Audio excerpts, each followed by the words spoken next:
Hi, my name is Adam Fairchild, and I serve as our Synod's Interim Coordinator for Communications. I also serve on our Synod Assembly technology team. This video is the first in an informational video series that we are putting together to help facilitate your experience at our entirely digital Synod Assembly this year. Regardless of whether this is your first or your 50th Synod Assembly, we recommend that you view these videos to learn more about our business at Assembly this upcoming year, about how we'll be using Zoom and other online platforms, and about online parliamentary procedure. To begin, I'd like to share a little bit about the schedule for this year's Synod Assembly. We will begin Assembly on Friday, June 4th, with Business Session 1 at 6:30 p.m. Business Session 1 will last approximately 2.5 hours and will conclude at 9 o'clock p.m. Immediately after Business Session 1, we will have a Compline Evening Worship, which will be led over Zoom by members of our Synod's LYO music team and worship team. You're invited to join Business Session 1 before 6:30 p.m. so that you can get settled and figure out any questions that you might have with connecting with Zoom. The Zoom call for Business Session 1 will open at 5:30 p.m., even though Business Session 1 will not officially kick off until 6:30 p.m. Following Compline prayer on Friday, June 4th, we will be finished for the day, and we will pick back up on Saturday, June 5th. On Saturday, June 5th, you're invited to use the same Zoom link that we will be using for all of the assembly to join a morning prayer service at 8 o'clock a.m., which will also be led by members of our Synod's LYO music and worship teams. Following morning prayer, we will begin Business Session 2, which should begin at approximately 8:30 a.m. Business Session 2 will go from 8:30 a.m. to 12:30 p.m. And following Business Session 2, Assembly will have completed.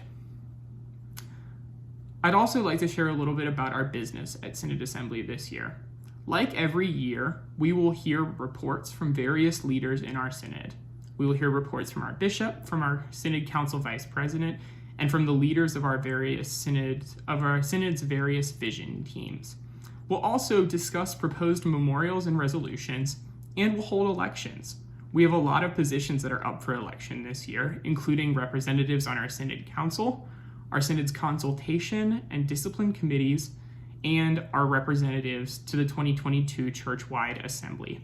To learn more about our business for Assembly this year, as well as to read about the various nominees for different positions, you can access our Bulletin of Reports, Part 1. The Bulletin of Reports can be found on our Synod Assembly 2021 webpage on our Synod's website. The next steps for our Synod Assembly are as following. You will receive a Zoom link in your email, which this video will be attached to, and that is the link that you will use to connect to all of the sessions and worship services of Synod Assembly. All registered voting members, too, will receive more information via email in advance of Assembly about how we will be conducting elections and about other parts of Synod Assembly.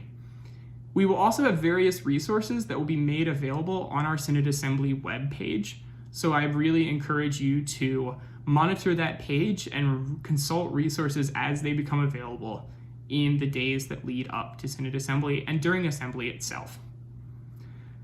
We understand that in an all-digital Synod Assembly that there are a lot of possible areas in which we might have some technology questions or snafus.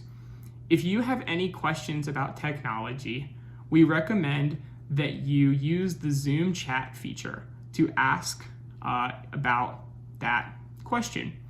We also have set up a call line, which you can call during Assembly to ask a question about an issue that you may have encountered with Zoom. The number for that call line is 443-516-7901. Please use that call line during the Assembly, and we will be able to facilitate your questions and help you with any sort of tech-related questions or issues that you may encounter. If you have any questions about Synod Assembly, you can feel free to reach out to me or to Cindy Van Vliet, who also serves on our Synod staff. Thank you so much, and we look forward to seeing you at this year's Synod Assembly.